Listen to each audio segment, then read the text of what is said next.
दोस्तों नमस्कार। दोस्तों आपको पता होगा कि बीएसएनएल ने पूरे देश में 4G सेवाओं को रोल आउट किया है और दिल्ली और मुंबई में उन्होंने अभी तक जो है ठीक से रोल आउट नहीं किया है।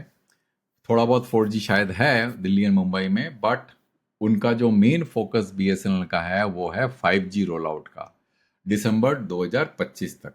अब दोस्तों मैं ये वीडियो क्यों बना रहा हूँ और इतना एम्फेसिस क्यों कर रहा हूँ बीएसएनएल के 5G रोल आउट के लिए दिसंबर 2025 तक, क्योंकि पहली बार दोस्तों मेरे को नजर आ रहा है फिर from a spectrum strategy point of view BSNL can outperform their competitors. क्योंकि पहले तो मैं आपको पहले दिन से बता रहा हूं कि बीएसएनएल ने पूरे देश के अंदर में जो उन्होंने 4G 700 में किया वो जंग जीतने से पहले ही हार गए। क्योंकि 700 मेगाहर्ट्ज में 4G डिप्लॉय करना एक बहुत बड़ी भूल थी और मैं बहुत दिनों से बोल रहा हूं and I have prove to be correct.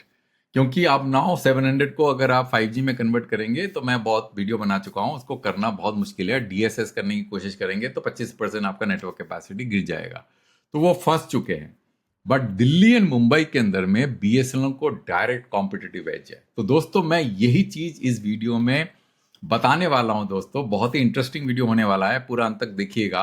आपको ये पता चलेगा कि बीएसएनएल जो है दिल्ली एंड मुंबई में कैसे जो है कॉम्पिटिटिवली बेटर पोजिशन है कंपेयर टू अदर ऑपरेटर्स। तो देखिए दोस्तों, इसको जो है समझाने के लिए मेरे को पूरा दिल्ली एंड मुंबई का स्पेक्ट्रम मैप आपके सामने लेआउट करना पड़ेगा और मैंने दिल्ली एंड मुंबई दोनों का स्पेक्ट्रम मैप आपके सामने लेआउट किया हुआ है।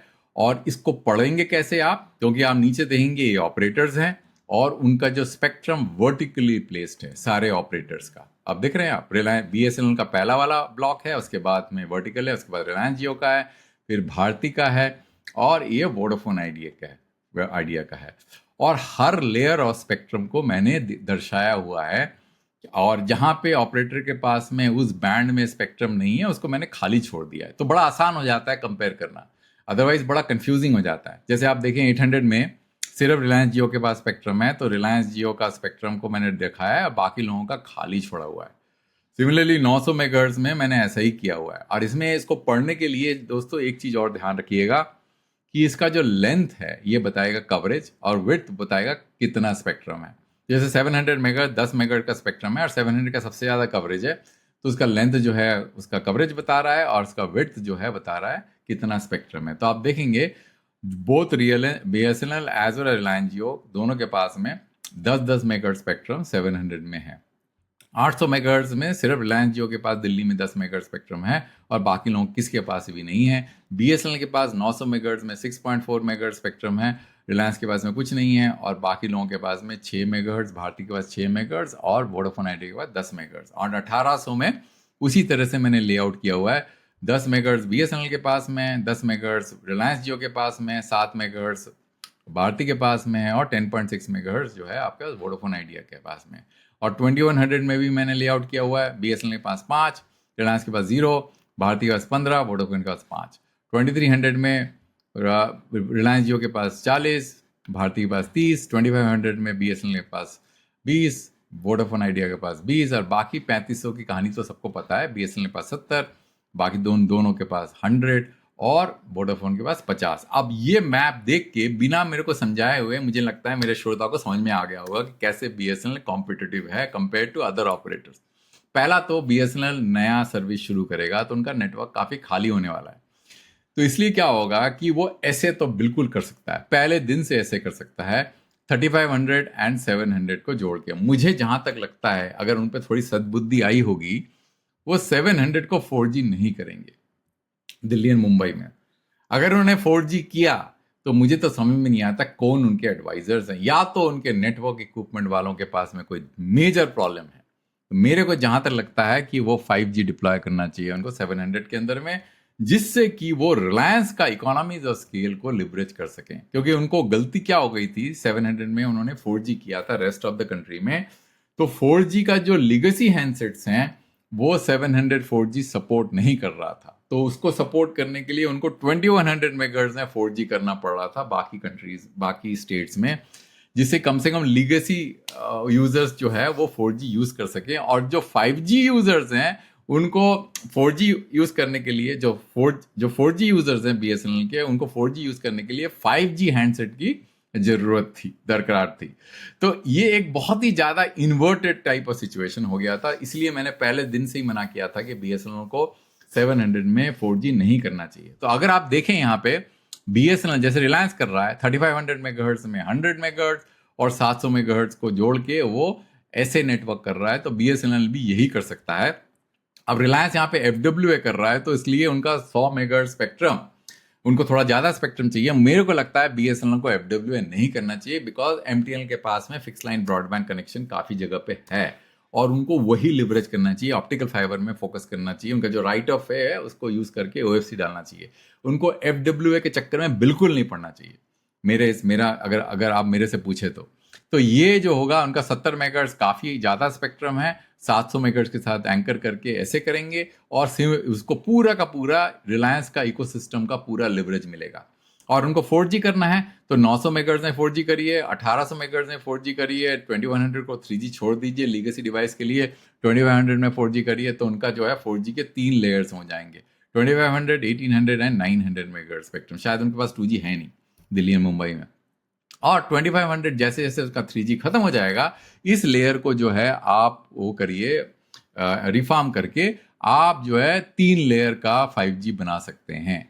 इससे क्या होगा कि आपकी 5G नेटवर्क की क्वालिटी बढ़ जाएगी। रिलायंस के पास में क्या ऑप्शन है, 3500 तो उन्होंने ऑलरेडी कर दिया है, 35 एंड 700, 800 को हाथ नहीं लगा सकते, उनको 4G करना ही पड़ेगा। उनके पास सिर्फ एक ही ऑप्शन है 1800 मेगाहर्ट्ज को बाइफरकेट करना, या तो पूरी तरह से निकाल देना 1800 को और उसको 5G में कन्वर्ट कर देना और 4G को 2300 एंड 800 के बीच में सीमित कर देना, एक ऑप्शन उनके पास में अवेलेबल है। या इन दोनों इसको 2 पार्ट में बांट देना, एक 5 मेगाहर्ट्ज और 5 मेगाहर्ट्ज, और 5 मेगाहर्ट्ज का वो 5G करें, और क्या होगा 3500, 1800 5G एंड 700 हो जाएगा at par with that of BSNL if that is what they want to do.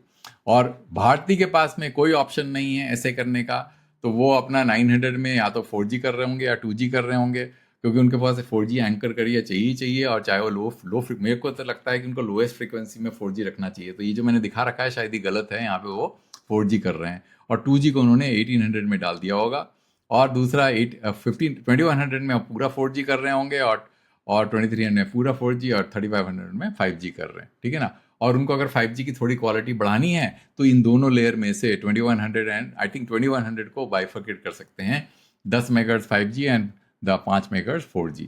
अब वोडाफोन का एक एडवांटेज है, मुझे को लगता है कि वोडाफोन का नेटवर्क BSNL और रिलायंस के बाद में बेटर है, एंड भारती का network is the worst as far Delhi is concern, क्योंकि वोडाफोन चाहे तो वो ऐसे कर सकता है बाय एंकरिंग 3500 अलॉन्ग विद 900, आपको क्लियरली नजर आ रहा है, तो वो चाहे तो कर सकते हैं। और उनको FWA करना नहीं है तो उनके लिए 50 मेगाहर्ट्ज स्पेक्ट्रम 3500 में काफ़ी है, और 4G जो है वो 1800 और 4G और 2G वो 1800 में मिक्स कर देंगे, और 2100 में 4G करेंगे और 2500 में 4G करेंगे, तो उनके पास 3 लेयर हो जाएगा 4G का, और 900 को वो 5G में कन्वर्ट कर देंगे बाद में, तो उनके पास में दोनों का एक ऐसे हो जाएगा। तो उनका मिड बैंड को कन्वर्ट करके 3 लेयर का 5G करना थोड़ा मुश्किल होने वाला है, क्योंकि उनको 2G भी चलाना है।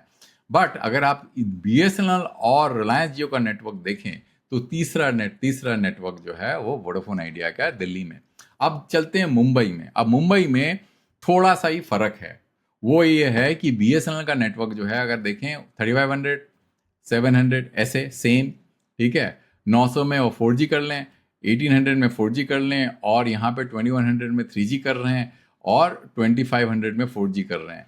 रिलायंस जियो को देखें तो रिलायंस जियो क्या कर सकता है कि जो मैंने आपको बताया था कि रिलायंस जियो को 3 कैरियर CA 5G करने में थोड़ी मुशक्कत करनी पड़ सकती है दिल्ली में, बिकॉज उनके पास में 800 में सिर्फ 10 मेगाहर्ट्ज स्पेक्ट्रम है। तो यहाँ पे रिलायंस को एडवांटेज है, क्योंकि उनका 800 में 15 मेगाहर्ट्ज स्पेक्ट्रम है, तो पूरा का पूरा 1800 मेगाहर्ट्ज स्पेक्ट्रम को 5G में कन्वर्ट कर सकते हैं। तो उनके पास में 700, 1800 एंड 3500 हो जाएगा, और वो चाहें तो 4G सिर्फ 2300 एंड 800 में चला सकते हैं, उनके पास काफ़ी स्पेक्ट्रम है 800 में, ठीक है।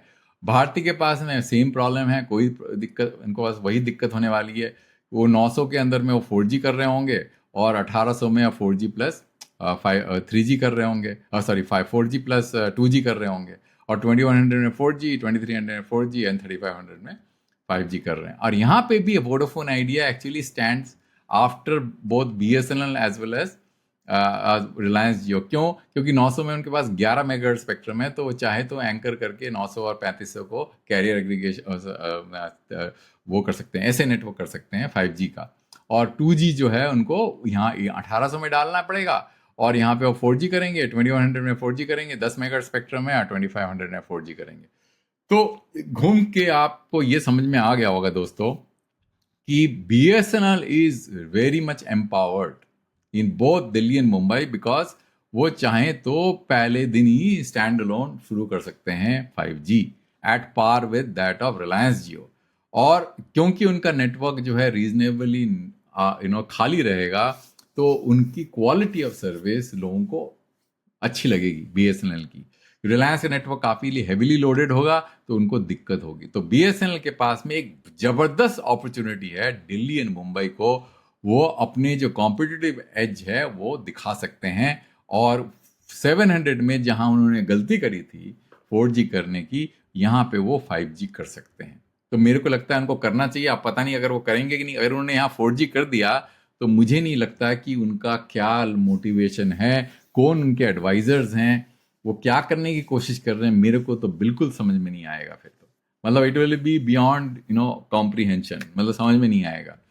तो यही है दोस्तों मोटा मोटा ये समझाने का कि BSNL क्यों जो है ज़्यादा एम्पावर्ड है दिल्ली एंड मुंबई में। उनका नेटवर्क क्वालिटी, अगर वो अपने इक्विपमेंट क्वालिटी को मेंटेन करते हैं और अच्छा डिप्लॉयमेंट करते हैं, ऑप्टिमाइज करते हैं नेटवर्क को, तो ये दोनों शहर में BSNL जो है टक्कर दे सकता है तीनों ऑपरेटर को। और वोडाफोन की भी सिचुएशन खराब नहीं है अगर आप देखें, है ना दोस्तों। तो दोस्तों यही यहाँ तक ही था मेरा वीडियो, और अंत तक देखने के लिए बहुत बहुत धन्यवाद। और मैं एक नया वीडियो दूसरे टॉपिक में जल्दी लेके आऊँगा। थैंक यू दोस्तों।